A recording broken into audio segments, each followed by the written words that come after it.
Phone చేద్దామా? చెయ్యి. Mister Veeraswamy, నేను కోడ మీకు తెలుసు, వీడు పైడ నాకు తెలుసు.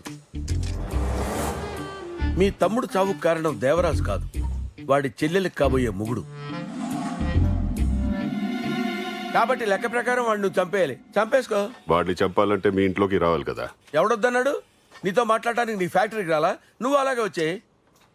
దేవరాజ్ ఇంటికి వేరే మనుషులు ఎలా వచ్చేది? రేపు నిశ్చితార్థం, రాత్రికి పార్టీ. మా వసారా మొత్తం సారా ప్రవహిస్తుంది. మీ వాళ్ళని నువ్వు పంపించు, వాళ్ళని నేను లోపలికి వదులుతాను. వాడు పడుకున్నప్పుడే లేపేయాలి, నిద్రలో నుంచి కాదు. మా మందిని మీరు ఎలా గుర్తుపట్టేది? అందరినీ ఎర్రకండాలు వేసుకుని రమ్మని చెప్పండి. నెక్స్ట్ టైం ఎవరన్నా ఫోన్ చేస్తే ఇలా సింగిల్ గా గర్ల్ ఫ్రెండ్ దగ్గరికి వచ్చినట్టు రావద్దు, వేసేస్తారు.